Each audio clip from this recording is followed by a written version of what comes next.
साथियों नमस्कार। Himachal veterinary YouTube channel पर मैं आप सभी लोगों का स्वागत करता हूं और आज हम आपके लिए बहुत ही इम्पोर्टेंट टॉपिक को लेकर आए हैं।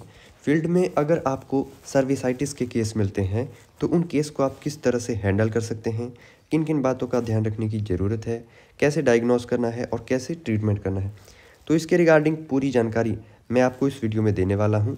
तो चैनल पर नए हैं तो सब्सक्राइब भी कर लीजिए, बेल आइकन को प्रेस भी कर लीजिए इसी तरह की इन्फॉर्मेशन वाली वीडियोस को देखने के लिए। तो चलिए बात करते हैं। तो देखिए दोस्तों, हमने पायोमेट्रा के बारे में बात की, एंडोमेट्राइटिस के बारे में बात की, मेट्राइटिस के बारे में बात की, लेकिन काफ़ी सारे लोगों के कमेंट आ रहे थे कि सर सर्विसाइटिस को भी आप एक कंप्लीट रूप में हमें बताइए कि सर्विसाइटिस होता क्या है। तो यहाँ पर मैं आपको बताना चाहूँगा कि जो सर्विक्स होती है, सर्विक्स में इन्फ्लामेशन या स्वेलिंग जब आ जाती है तो उस कंडीशन को कहते हैं हम सर्विसाइटिस। और फील्ड में इस तरह के काफ़ी सारे केस आपको देखने को मिलते हैं। देखिए दोस्तों, ऐसा है कि सर्विक्स में जो इन्फ्लामेशन आती है या जो स्वेलिंग आती है, वो सर्विक्स में मान लो किसी भी टाइप से अगर चोट लग गई है, लाइक इंजरी हो गई है, या बच्चेदानी में सर्विक्स में किसी प्रकार का कोई इन्फेक्शन हो गया है जिसे हम संक्रमण भी बोल सकते हैं, तो उस कंडीशन में सर्विक्स में क्या होता है, सूजन आ जाती है, स्वेलिंग आ जाती है। कई बार क्या होता है कि वेटनरी फार्मासिस्ट भी कोशिश करते हैं एआई गन को पास करने के लिए, तो क्या होता है कि गन के द्वारा सर्विक्स की जो झिल्ली होती है या जो वॉल होती है उसमें कई बार इंजरी हो जाती है, और इंजरी होने की वजह से भी वहाँ पर हल्की फुल्की ब्लीडिंग हो जाती है, और ब्लीडिंग होने की वजह से भी पशु में सर्विसाइटिस की दिक्कत देखने को मिलती है। तो इसलिए जब भी हम जाते हैं फील्ड में, तो आपसे मान लीजिए कि आपको कठिनाई हो रही है गन पास करने में, तो पशु में जोर ज़बरदस्ती में आपने एआई गन को पास नहीं करना है। मान लो कि आपकी गन सर्विक्स के 2 फोल्ड डिक्लॉस कर रही है, तीसरा नहीं हो पा रहा है, तो आप वहीं पर सीमन को छोड़ दीजिए। ठीक है जी। जब जोर ज़बरदस्ती ना तो हीफर में करें ना तो गाय में नहीं जा रही है, तो आप अगली हिट को देख सकते हैं या फिर वहीं पर क्या कर सकते हैं, सीमन को छोड़ सकते हैं।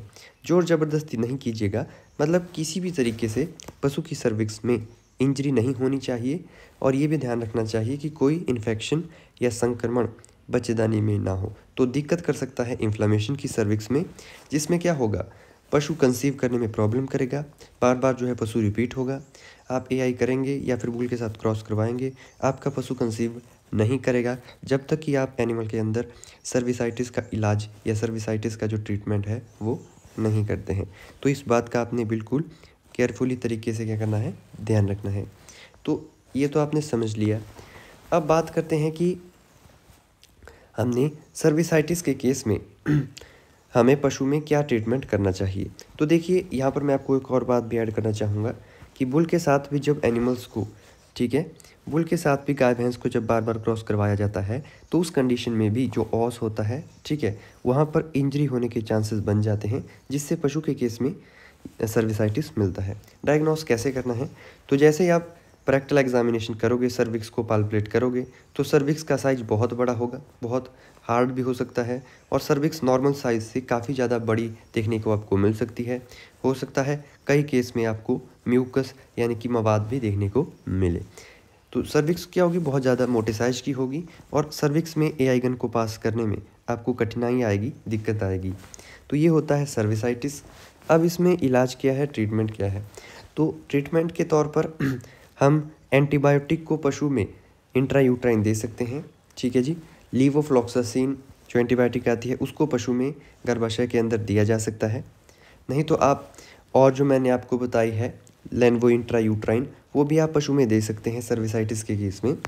वो मैंने आपको बताया है कि जब पशु हीट में आता है, यानी कि बच्चेदानी का मुंह जब खुला होता है, तो उस समय आप पशु में 20 से 25 ml इंट्रायूट्राइन दे सकते हैं लगातार 3 दिन तक।